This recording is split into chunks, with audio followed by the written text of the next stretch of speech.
Hi guys, welcome to Melissa Loves Orchids, and you have caught me mid DIY Phalaenopsis rescue mounting. So I went really early this morning to a nursery and picked up some rescue Phalaenopsis, which were on the clearance table for about $5 or so. And all I'm doing now is the very therapeutic, taking them out of their sleeve, cleaning them out, giving them a bath, and they look pretty good. Cutting off the roots that are not good, spraying them, and then I'm going to prepare them and show you where I'm going to mount them. So I have a bunch of orchids that are on my table, Phalaenopsis, that are in bloom, that were gifts, but today I felt like doing a DIY project, so I said, you know what? Let me just go and get some rescue ones. And remember, they don't have to be perfect. See, like this one has a leaf that has a little damage. But look, I see a new leaf growing in the center. I am going to hit him with the hydrogen peroxide on the roots after I'm done. But this is so therapeutic, guys. Taking them out of their moss. I always put fresh moss. And here I see some new root tips growing. Look at that.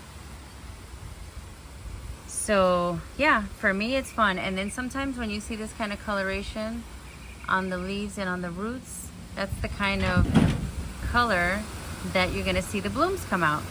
So I have 1, 2, and 3, and 4, and I'm gonna attach them all on a rubellini tree on the side of my house that you can actually see.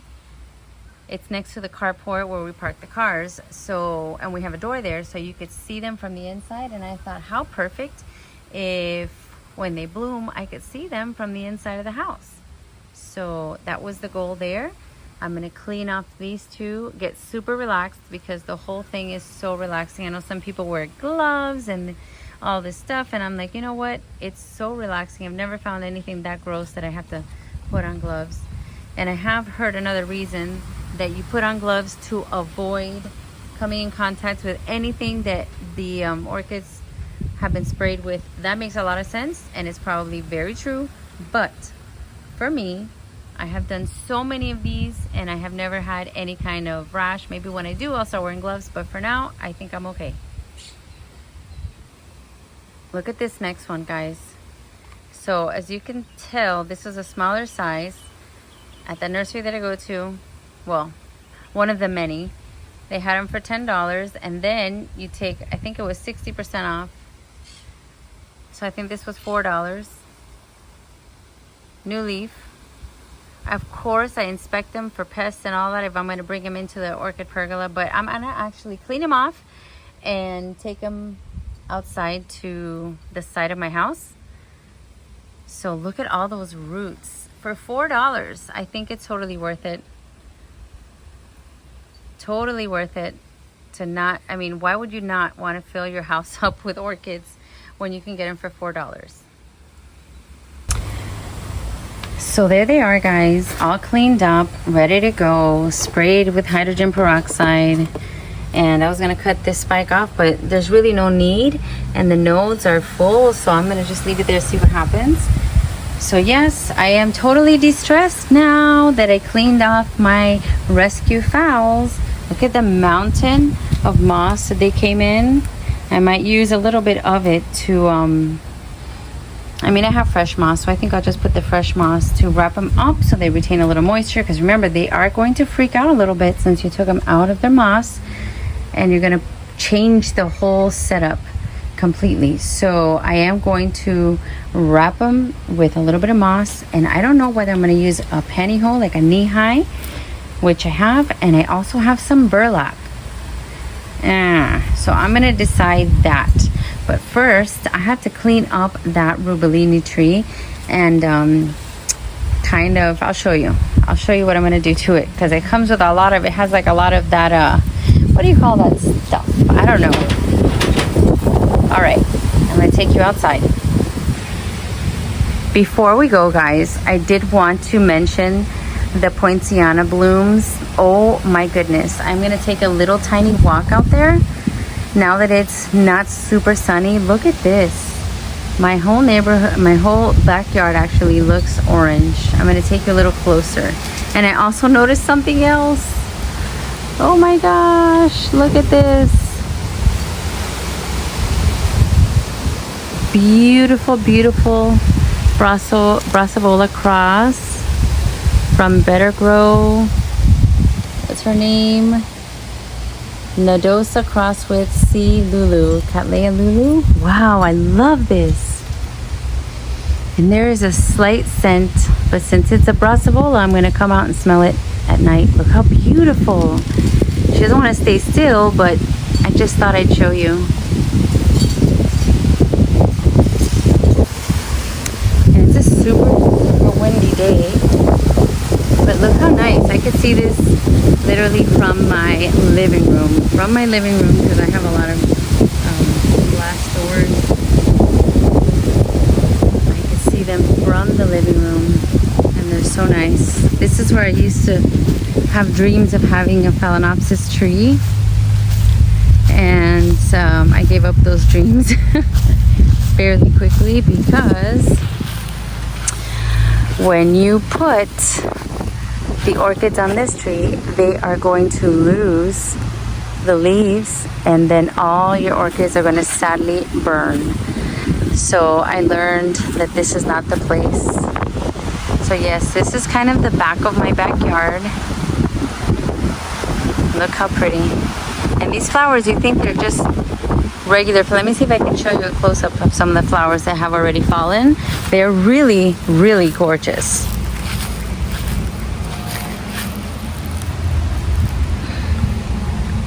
Isn't that beautiful? Look at their labellum. I mean, is it called labellum when it's not an orchid? Look how pretty. They're so pretty. The only problem is that now when they fall, they're all over.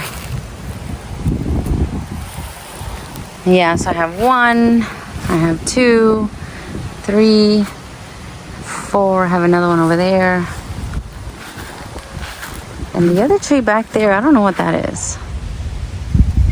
I have no idea what that is, but it doesn't have the same blooms, different leaves. And a quick little funny story. Over at my brother's house, I noticed that they had gone to a nursery. My brother and his wife had gone to a nursery, and they bought these pretty purple and green plants. And he says, oh, they were a pretty good price, pretty big. They cost me $7. So the day after, I came outside and I said, why did you buy them? Apparently they're growing like weeds in my backyard. So I have a bunch of these that I didn't plant. I don't know where they came from. Right here on the edge of my fence. Huge. So if the ones that he bought were $7, these are probably like 10. And I didn't even know they were here. So now I'm thinking, look at them. Now I'm thinking 2 things. One thing is that there has to be critters in here for sure. And the other thing is I could totally use these in my front landscaping if I dare to transplant them, which that is super scary for me. Super scary. So I don't know, maybe if my husband can remove them from here, I can go and see. Look how many there are. This is officially not my side, on the other side of the fence, but they're all here. I literally have like 50 plants in here, and I think they would look good in the front. But anyways, that was just a little see, that's the tree. No idea what it is. Anyways, I wanted to show you my poincianas because I think they're gorgeous. They're beautiful. And I will walk back to the orchid pergola.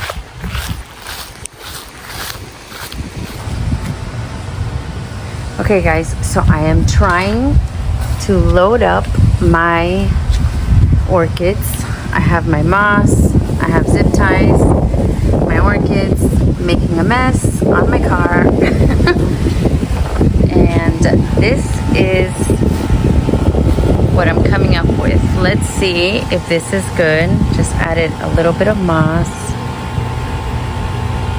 I have some burlap and then zip ties. So hopefully it's not too much sun. This is the afternoon sun, so I kind of watched it to see where the sun was hitting, and I think it might be perfect. All right, there they are. Now the next step, I am going to add some Spanish moss to try to prevent any burning, but that's it. Some burlap, some zip ties, noisy gardeners, and I think it looks good. So I just pulled off some moss that the Vandas had extra, and I'm going to add this to the front and see how it goes. Okay guys, so I have added an enormous amount of moss so that there's no burning going on. I basically put it on like a sunblock for now. You know, as the time goes, I'm sure she's not going to need it, but I'm going to let her acclimate to this spot slowly. So we got spag moss and we got Spanish moss on top. She should be nice and cool and protected from the sun. So this is probably the strongest sun that they're going to get. And this is afternoon sun. And we are going to follow this and see how it goes. I hope it goes well because I really like it.